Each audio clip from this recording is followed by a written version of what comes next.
Hey everyone, just recently I had a friend tell me that she wanted a company implement share buttons to her website and it was too expensive ultimately to have them made the change. So I will be showing you how you can integrate share buttons, even floating share buttons that are styled to your website's branding, and it doesn't cost a ton of money and it just takes 5 minutes without the need of doing any coding.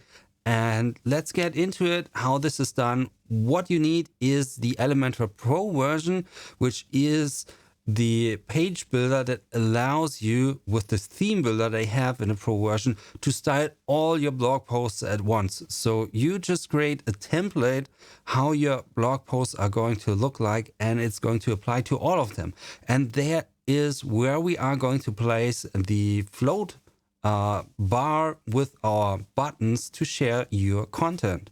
So let's jump on my computer and I'm going to show you how this is done.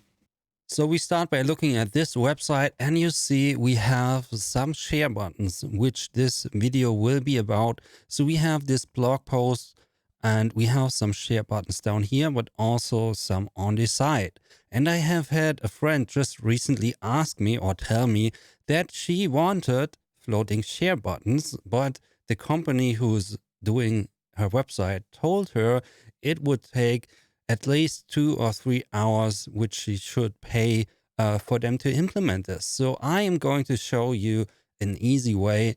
And if you're doing websites on your own and can't afford to pay someone else, there are ways to get this done very easily and affordable. So we have these share buttons down here, which are embedded into the content and they are fixed.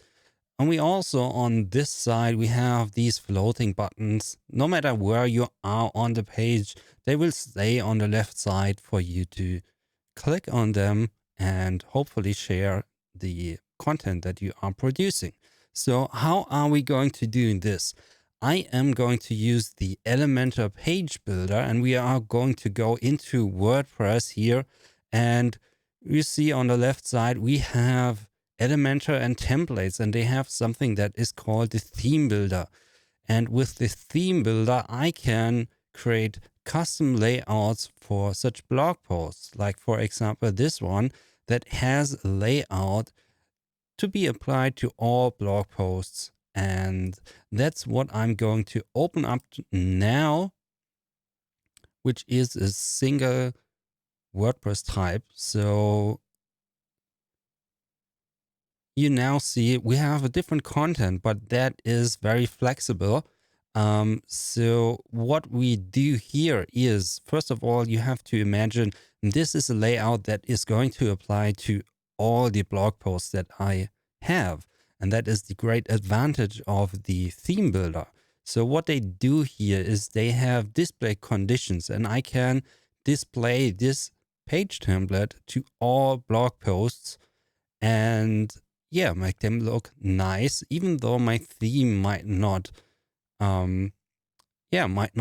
me this out of the box. So what I've done here is use an element which is the custom, let's click on here, which is social share buttons, which is this one. And we are going to put this anywhere we want for the moment. So yeah, now we have these buttons here, but obviously these ones are placed differently and they look differently. So that's what we are going to do here on the left side. When we click this element, we get options to adjust this element. So we can add buttons here, like let's add maybe a stumble upon.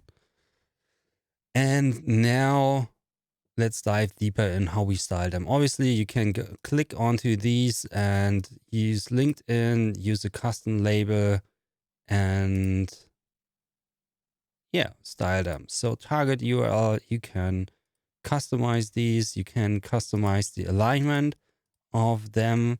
And you can decide how many columns. So for this, we are going to use the flat and we are going to decide only for the icon And then let's go into the styling options here. Or let's maybe start with placing them where we want them. So in the advanced tab on the left side here, we can change the positioning. So because we want them to not stay here and be floating, we can choose a positioning that is not absolute, but fixed. So this natively puts it on the top of the page. So what we can do now is to decide for an offset. So we can move this around, and we can also move this around in the vertical. So we are going to put this at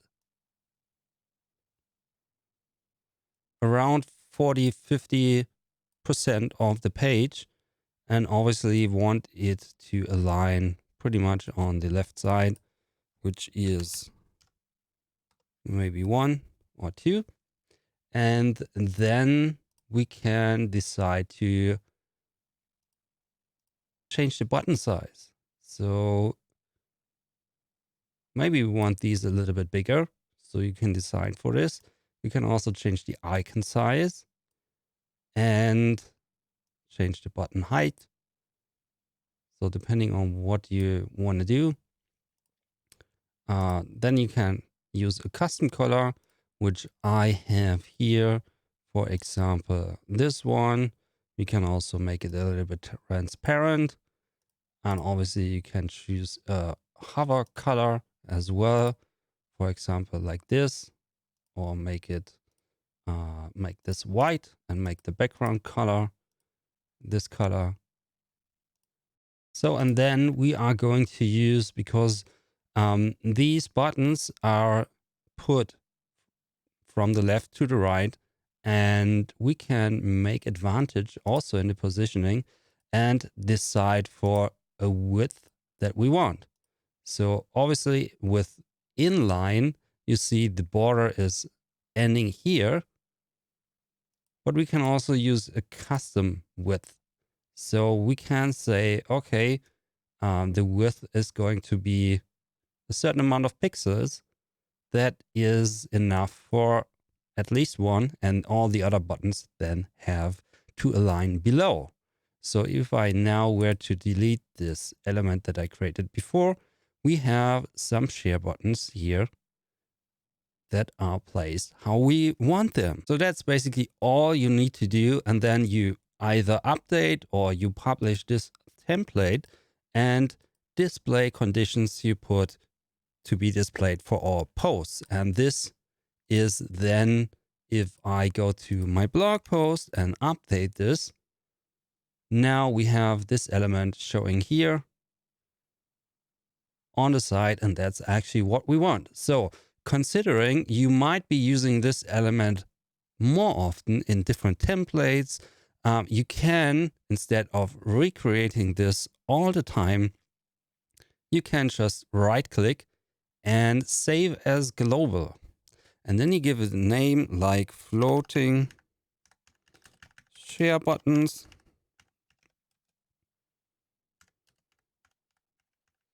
In my case, I will put tutorial. So I find this element, and then instead of using a regular element, you can use global elements that you have saved. So now I can even delete this. And if I put it somewhere in the page, then we have the same styling applied. And you can put this in different blog posts, different pages that you style with Elementor, and always use the same. And if you want to change the styling of this element, the benefit is that this is done centrally. So this element is fixed. And if you go then to edit it and save that element, again, it's going to change everywhere you have put this global element. So that's relatively neat. And that's also what allows me to go back to the style that I was using before. So I'm now just putting my old element here and click update, go to my page, load it again, and you see it has changed to what I've said before.